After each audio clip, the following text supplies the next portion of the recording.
Je le fais depuis quelques années maintenant. L'an dernier, on l'avait fait en Java, qui a tout validé. Je crois que je l'ai attaqué en 2009 par là. Voilà. Il n'en reste que deux à terminer plus tard. Celui-là, on le fait avec Jean-Marie en ce moment en Rust. Celui-là, je suis en train de le finaliser, il me manque le dernier jour. Et donc, dans l'idée, l'Advent of Code, c'est quoi? C'est deux exercices d'algorithmie, un peu puzzle, à résoudre tous les jours avec du code. Le langage est complètement au choix. Bon, là, l'an dernier, je l'avais fait en Java. Là, on le fait en Kotlin. Je l'avais déjà fait en Kotlin. Je l'ai fait en JavaScript. Enfin, un peu. Aujourd'hui, il y a le premier exercice qui est sorti depuis un peu plus d'une heure et demie, là. Donc, on ne jouera pas du tout le leaderboard. Il y a un classement avec les premiers. Leaderboard, les premiers. Tac. Ça fait 200 points, donc c'est celui qui est arrivé en premier. Normalement, on a le droit de réaliser.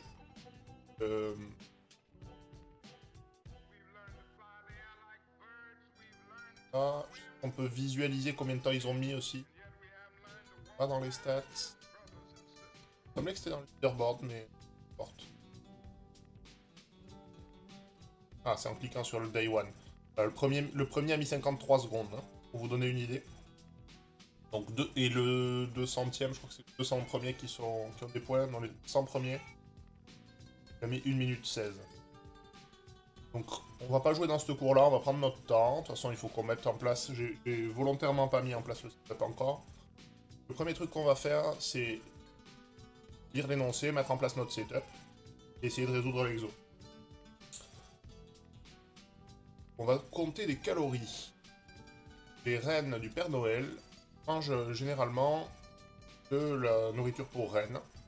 Ils ont besoin de beaucoup d'énergie magique. Alors, ça fait un lien vers le jour 25 de l'Advent of Code 2000.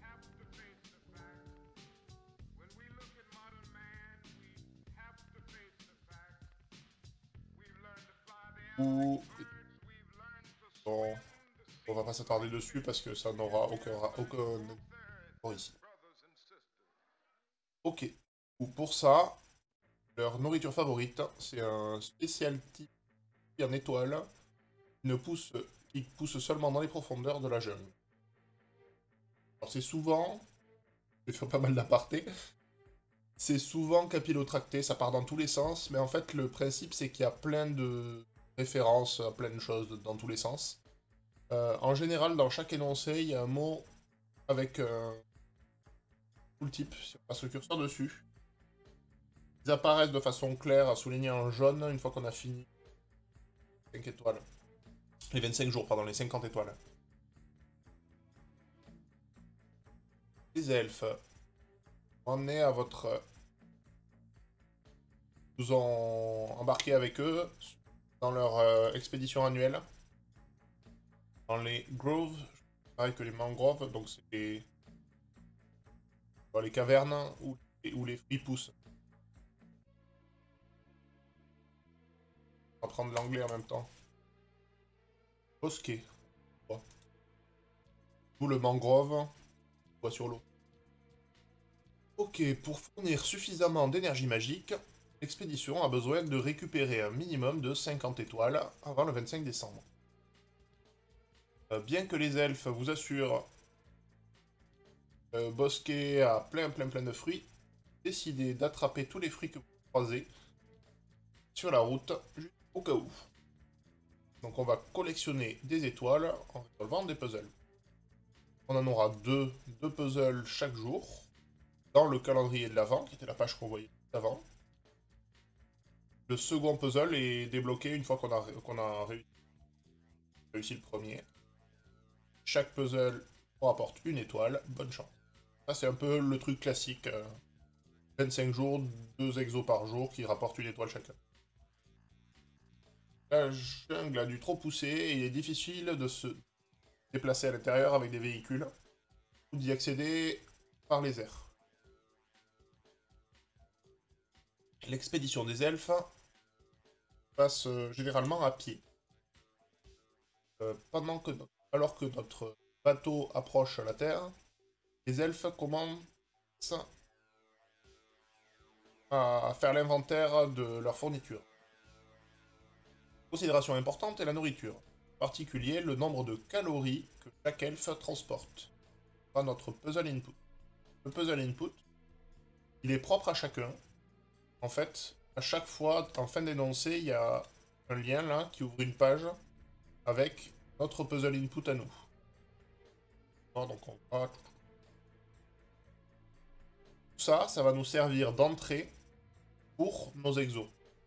Le garde sous le coude, on va le mettre, on mettra ça dans un fichier en fait. Ok. Si on reprend où on en était. Les elfes écrivent à chacun leur tour le nombre de calories contenues par et leurs différents repas, en cas, les rations, etc. Ils ont apporté avec eux un objet par ligne.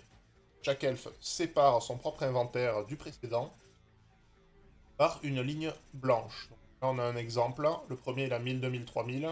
Le deuxième, il a 4000. Le troisième, il a 5000, 6000. Par exemple, je suppose que les elfes ont fini d'écrire leur liste de calories. Ils finissent avec la liste suivante. Cette liste représente les calories portées par 5 elfes. Le premier a 1000, 2000, 3000, ce qui fait au total. Donc on les somme en fait. Et il a 10 000. Celui qui en a le plus, il en a 11 000. Au cas où les elfes ont faim et ont besoin de snacks supplémentaires, ils ont besoin de savoir à quel elfe demander. Ils aimeraient bien savoir combien de calories sont portées par l'elfe qui a le plus de calories. Dans cet exemple, c'est 24 000. Ah, j'ai pas vu. Le quatrième, il a 24 000. Donc, l'idée, c'est de trouver l'elfe qui porte le plus de calories. Combien de calories total il a. Donc, ce qu'on va faire, en général, c'est qu'on prendra, quand c'est le cas, les jeux de test de l'énoncé. On va écrire un test avec. On va écrire le code qui correspond. On va faire passer ce test et après on jouera le même code sur nos données d'entrée. Donc, premier truc qu'on va faire, on va lancer IDE. Alors là, l'ancien, on va faire un nouveau projet. Là, on est sur IntelliJ on va l'appeler Advent 22. Exemple 2022, ça ira très bien. Ça, dans nos projets, on va en faire un guide en Kotlin avec du Gradle, avec un Kotlin DSL et très récent. On va même mettre du exemple, on le verra. Hein, pas... On va appeler ça Advent, le groupe ID. Truc comme ça. Créer un petit projet. Dans cette fenêtre, parce qu'on va garder à la fois, ça nous fera amplement.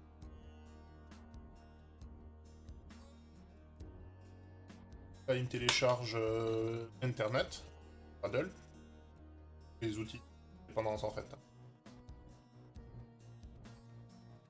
Donc on va regarder notre build Gradle, donc on embarque la bonne version pour notre JVM. Notre version, test, on est en target 1.8. En gros, hein, un petit peu ce qu'on fait. La main class, on verra si on s'en sert ou pas. A priori, on va lancer la plupart des trucs à partir des tests. Donc là, on va lui laisser finir de builder pour voir un peu comment est foutu notre projet. Donc ça, c'est le Gradle Wrapper. Donc il embarque en fait. Gradle embarque un jar, embarque lui-même dans la bonne version pour éviter que d'autres personnes projet ait des problèmes avec. Charger le compiler. Et ça, c'est l'architecture classique côté Gradle avec SRC main et Java ou Kotlin, si on veut. Et les ressources. Et pareil, côté test. Tant qu'il n'ait pas créé un fichier de test, mais ça, c'est pas très grave. Ça m'étonne par contre qu'on n'ait pas un package advent. On en créera un. On va attendre qu'il finisse. Et on va pouvoir attaquer. Tant pis, on va commencer à tricher. J'ai un fichier qu'on va appeler day 1. On va faire pareil avec le sample. Pas envie qu'on cogne des problèmes de retour de ligne ou de ça sur des strings. On va voir ça. Day 1 et l'autre, j'ai l'habitude de l'appeler sample. Voilà, là il nous a refait l'architecture, on voit quels sont les folders. Là, on voit que c'est un folder de ressources, ici, folder de source, code. Vide pour l'instant, mais on va aller le remplir assez vite. Côté Kotlin, ici, on va créer un package qu'on va appeler Advent. On va les avoir à la racine, et dedans, on va faire un... On va appeler day1, un object. Object, c'est quoi? C'est une espèce de singleton qui n'aura que des méthodes statiques. Et ce qui va nous intéresser surtout, c'est ici. Chez Kotlin ici, qu'on va appeler day1 test. Et on va en faire une classe, c'est pas mal. Okay. Alors déjà, on va commencer, on va écrire juste un test bête et méchant, on va voir si on a les tendances qui vont bien. Pas.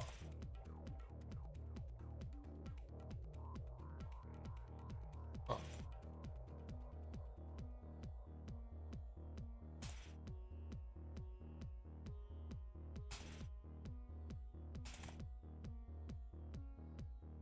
Okay. Donc ça, c'est un des points qui est sympa en Kotlin. C'est qu'on peut nommer une fonction avec des backticks. On peut y mettre des espaces, on peut y mettre ce qu'on veut à l'intérieur. Ça nous permettra d'avoir des tests plus parlants. Pas fini. Ah, et là, on va pouvoir. Normalement, il devrait me le trouver. Kotlin test.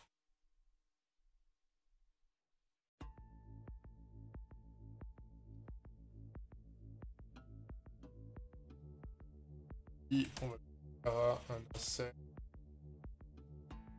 false, donc les 24 000, je crois.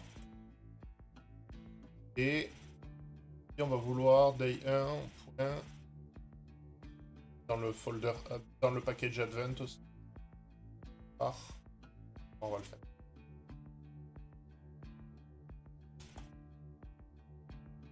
Hop. Je vais me râler dessus, pas dans le package advent.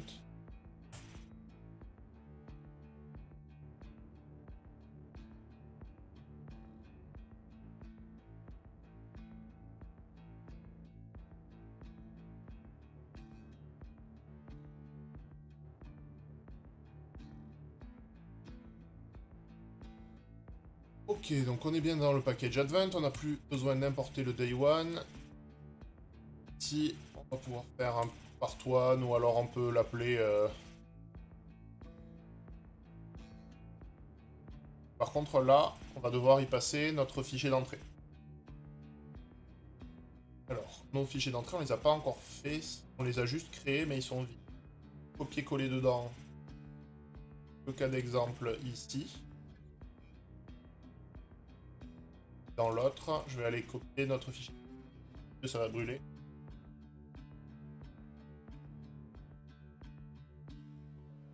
Là, on a notre fichier d'input avec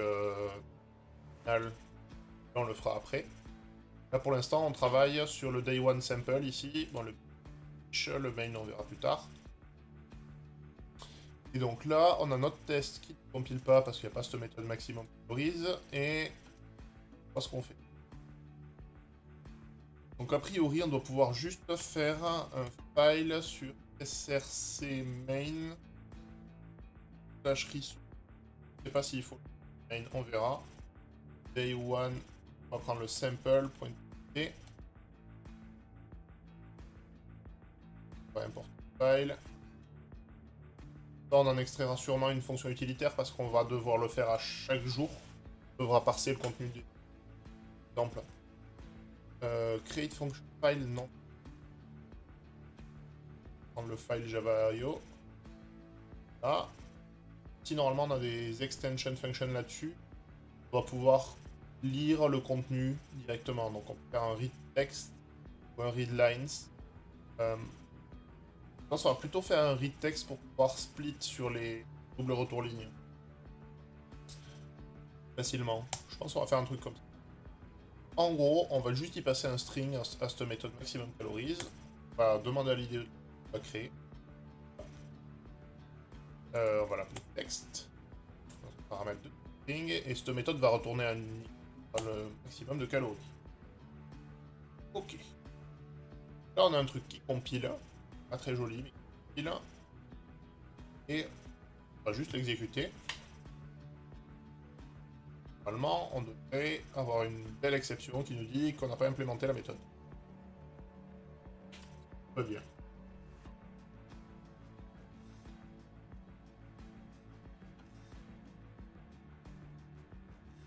Ok, parfait. Donc ce qu'on va faire ici, on va print notre texte pour dire qu'on parse bien le contenu du fichier. On va juste return 0. On lance mes tests. C'est du pas à pas. Hein. Boucle de feedback courte, on vérifie chaque étape de ce qu'on fait. On va relancer.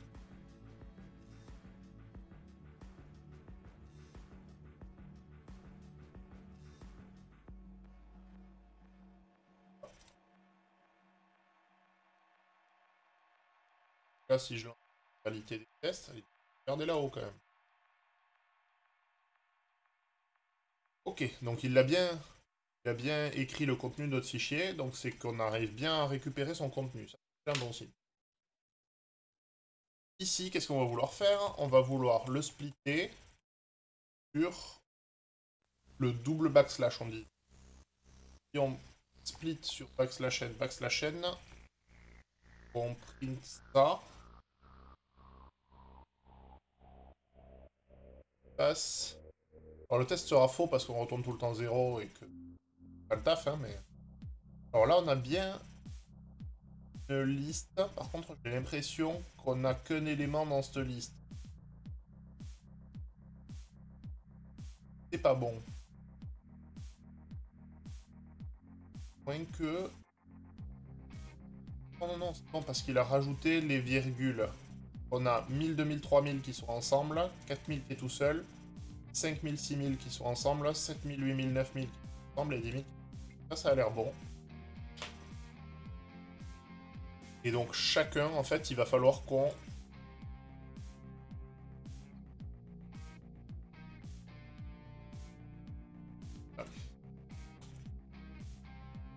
C'est quoi? C'est les calories.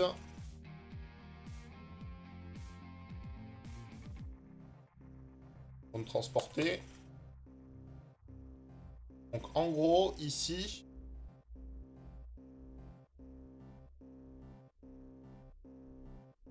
On a les calories d'un elfe. Chaque fois. Ça, on va le faire à la ligne. Le map. Donc là, on a les calories de chacun des elfes. Du coup, ces calories, on va aussi vouloir les splitter sur le \n. Alors là, j'ai mis en caractère alors que tout à l'heure... Hein, ouais.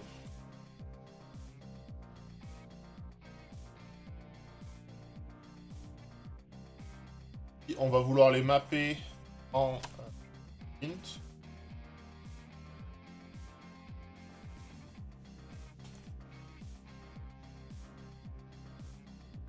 Là, je fais une méthode référence. Donc de bloc. Ah, elf, c'est au pluriel, ouais. Elven. On enlève carrément calories ici. On verra mieux. Et ici, on veut juste les sommer en fait. Donc là, normalement, si je print les carrite calories, j'ai une liste des sommes. On va avoir 6000, 4000, 11000.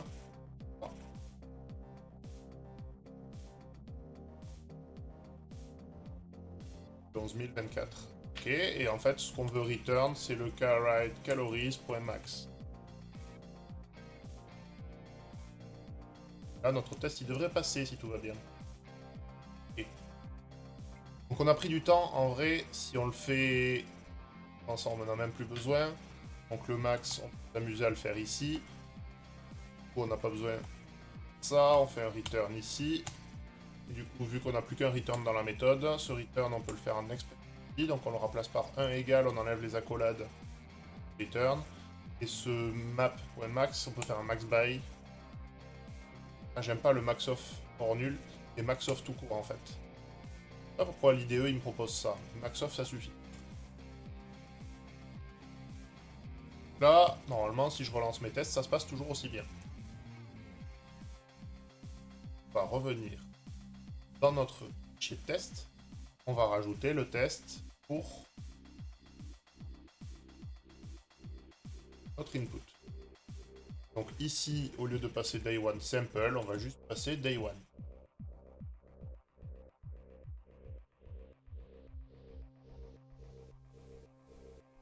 Là, je suis pas d'accord, c'est pas 24 000, c'est 67 633. Parce qu'en fait, c'est la solution de notre exo. On va aller la renseigner même. Et normalement, on devrait avoir notre première étoile. Bingo! Étoile. On va pouvoir continuer sur la partie 2. Ok. Donc, pendant le temps que vous prenez pour calculer la réponse à la question des elfes, ils ont déjà réalisé que les elfes qui portent le plus de calories de nourriture pourraient éventuellement ne plus avoir de snacks. Et finir par ne plus avoir de snacks. Pour cette situation inacceptable, les elfes aimeraient à la place savoir le total de calories porté par les trois elfes qui en portent le plus. De cette façon, même si un de ces elfes manque de snack, il y aurait toujours deux backups. Dans l'exemple ci-dessus, les trois elfes qui en portent le plus sont le quatrième avec 24 000, le troisième avec 11 000 et le cinquième avec 10 000. La somme de calories portées par ces trois elfes est de 45 000. Il faut juste, c'est la même chose, sauf qu'on veut trouver les top 3. Ok, facile. Relativement facile. On a déjà fait le plus dur. Donc, on va refaire pareil. On va refaire deux tests.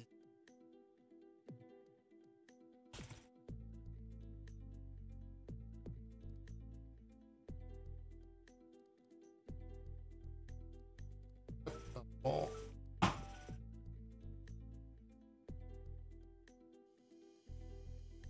Les top 3 ici, c'était 45 000, un truc comme ça. Ok. Et notre jeu d'exemple, notre jeu d'input, on sait pas. Et donc là, au lieu de maximum calories, on va peut-être l'appeler top 3 calories. On va aller créer cette méthode.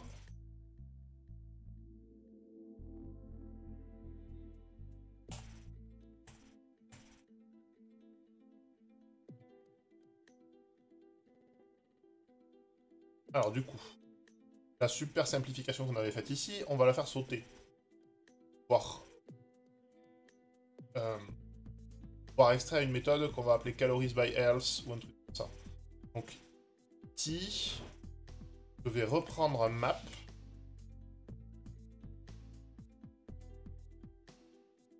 Max.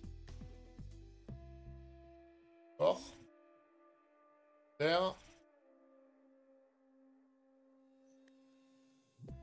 Je vais reconvertir ce égal là. C'est ce que je... Log body avec le return. Ici, on va faire un val calories by égal à... Bon.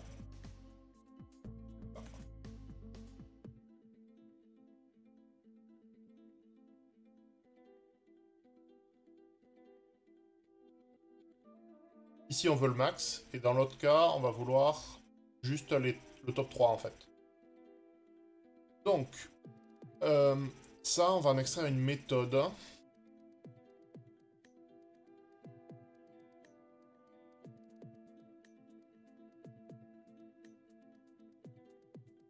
Et je n'ai pas envie du getter. Je vais l'appeler calories by health. Ça, on va return ça. On va resimplifier. Et du coup, on peut virer le return. Body. Et cette méthode-là, je vais la descendre. Entrer au... Pour descendre. Okay. Donc normalement, si je relance mes tests, il y a toujours les 2 premiers tests qui devraient marcher, les 2 derniers qui marchent. Okay. Dans le cas de not implement. Et donc ici, on va faire pareil, on va en faire directement. On va aussi appeler calories by health du texte. Et là-dessus, par contre, on va vouloir prendre les 3 plus importants. Donc, probablement qu'on doit pouvoir les sorted. Descending. One take 3.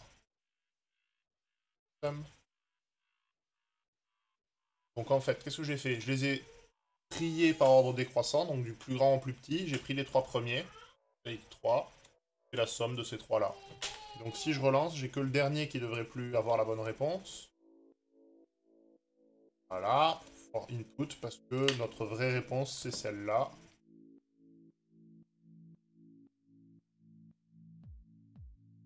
C'est ça, on a tous les tests au vert. Et on peut répondre ici, et on a la bonne réponse. Ok, on a notre deuxième étoile, donc on a fini les puzzles du jour. Chaque fois qu'on finit les puzzles, il y a l'ASCII art qui se transforme un petit peu. Là, on voyait qu'il n'y avait que des arrobases et des dièses. Là, on a des petites vaguelettes bleues. Qui doivent représenter la mangrove. Autre petit truc rigolo, si on refresh la page, vous voyez, tout ça, ça change.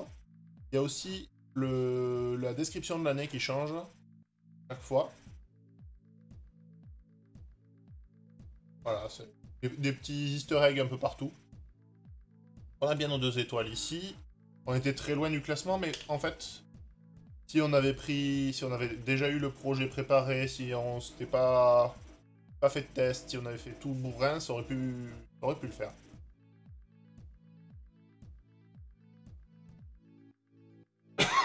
Pardon.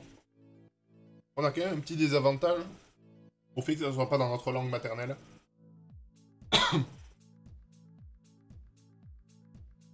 Mais bon, rien de grave. Ici, qu'est-ce qu'on va pouvoir améliorer? En fait, les test results, je vais les afficher.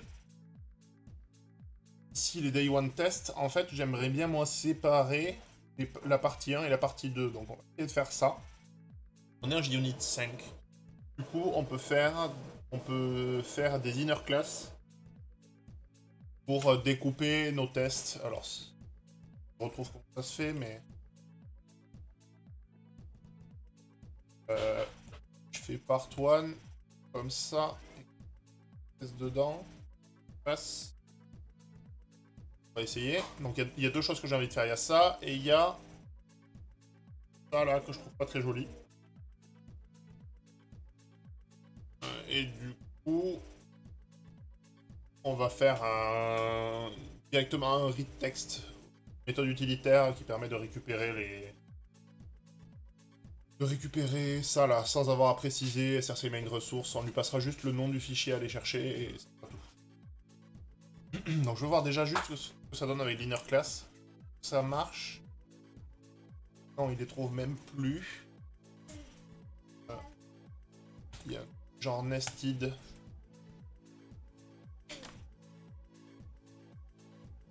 Ok, donc là on a le day test part 1, et on va faire pareil pour le part 2.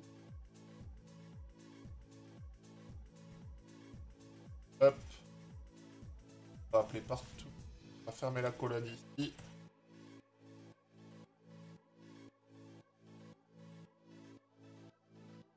Faire un refresh. Donc là, si je les lance, on devrait avoir Day 1 test, Part 1, Part 2. Dans chacun, on a les tests qui nous intéressent. Ok, c'est un petit peu plus propre. Et donc, le seul truc qui nous reste à faire, c'est ce truc-là là, que j'ai bien envie d'extraire.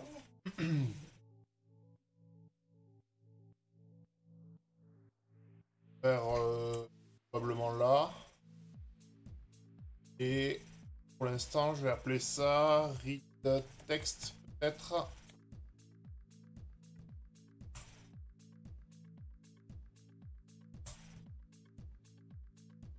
Pour l'instant, il m'a remplacé les deux. En fait, le read text, moi j'aimerais bien qu'il me prenne le file name. Et le file name, en fait, on veut le passer ici. On a de la string interpolation. Comme ça. Du coup, ici, je peux faire un read text de day1 sample.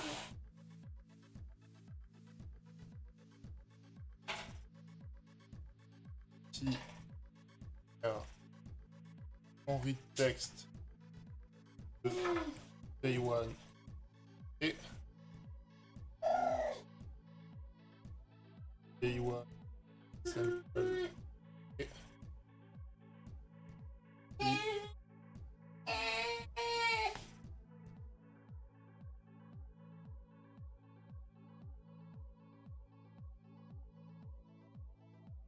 relance. Qui marche. Alors c'est pas mal. Cette méthode là, j'ai pas trop envie de l'avoir dans mon day one test. Donc ce qu'on va faire, on va probablement faire Kotlin file. On va faire un file qu'on va appeler utils. Ça.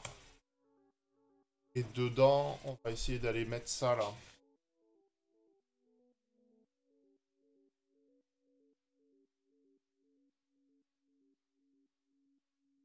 Par contre, on ne veut pas que ce soit private. Et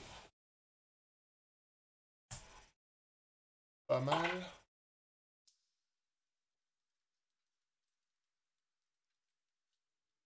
Pas le rythme.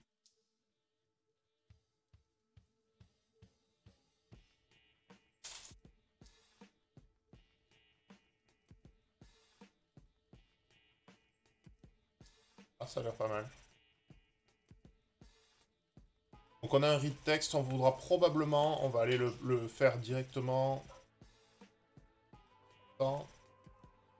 Ça c'est du travail préparatoire, on n'a pas besoin de... Si au lieu du texte, on fera du readlines. Pour avoir une liste de... complet.